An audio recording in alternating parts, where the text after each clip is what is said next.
everybody, and welcome to Josiah is Right. So I want to take a moment and go through my thrift store finds for the month of July. Now in July I really didn't find much at the thrift stores. I went to a few, not that many. It just was a busy month with Comic-Con, and I was sick for about 2 weeks right in the middle of Comic-Con. So I didn't have a lot of time to spend thrift shopping, which, you gotta prioritize, right? Caring for your wife and child or going to thrift stores.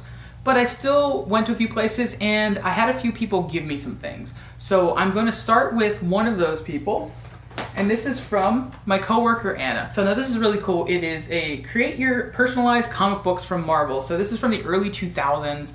It's a PC software. I don't know. I haven't been able to test it yet, as I have a Mac. We do have a PC at Judy's parents' house, her old PC, so we'll be able to check it out. But it's basically a comics creation kind of creator tool. So using Marvel characters, it is from 2006. So not quite dropped it there, not quite as old as I thought, but a really cool thing. And it was just, they were cleaning out their garage and Anna said she thought of me, and here I have it. So up next is the one legit thrift store find for this month.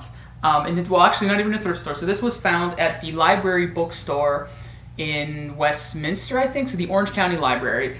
Each one has, their little book shop, gift shop kind of thing that sells books that they don't check out. So this was among some comic books they had there. Dark Horse Presents from like 92, 93.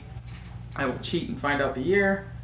93. Okay, so 93. And it's just a gorgeous book with great bright colors, and it's just great. Aliens versus Predators, stuff like that. This is what you see here. This is actually specifically Alien versus Predator, even though you just see the Predators on the front. Awesome book, great find, the one legit find.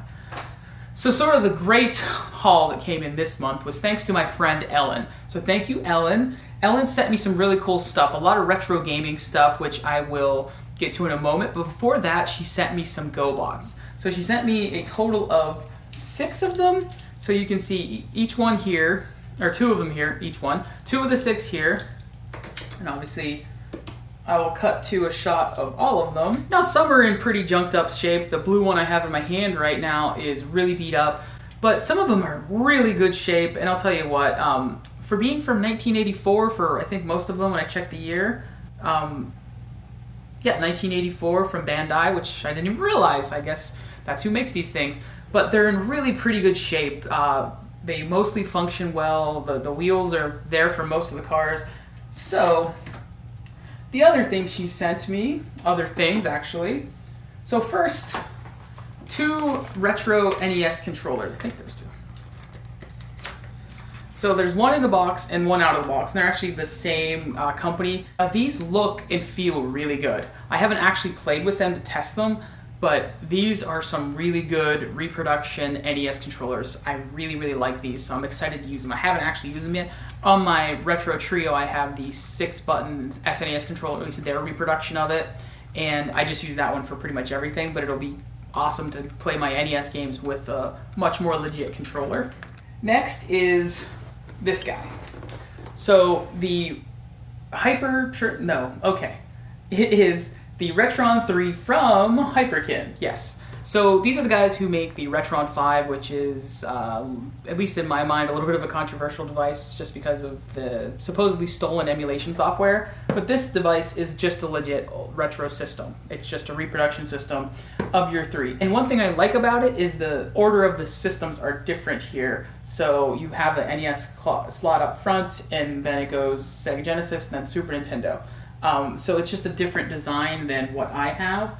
And there's control ports on the side. The controllers, what I just looked at, I'll pop one out of the box. So you can see in my hand one of the controllers. So first of all, it takes regular batteries, which is terrible. These just feel pretty bad. Like, unlike those other controllers that I just showed you, this just, it feels stiff.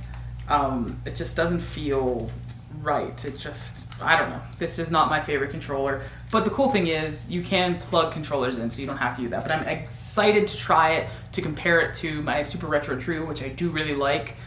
This one's a little bit sort of clunkier design-wise, but functionality is what really matters. So we'll see. And finally, the thing I am most excited about from Ellen, again, all that stuff came from her, which is awesome, is the Game Boy Color. So when she offered to send this to me, she said Penny can play with it when she's a little bit older, which I am super excited for. I have not had a chance to get any games for it and really test it out, but I have never in my life owned a Game Boy until now. So I want to say thank you, Ellen, for this Game Boy. It's really cool. I've never owned one. I can't believe it. Like, I remember when I was a kid and it was new, my cousin Troy had one, and I would play his at our grandparents' and just be blown away by how amazing it was. So I'm excited to say I have my own Game Boy. So that is what I found in the month of July. So thank you for hanging out. Share what you guys found. Be sure to like, subscribe, and comment. And remember, when you're too busy to go to the thrift store, stay home with your wife and child. Thank you guys.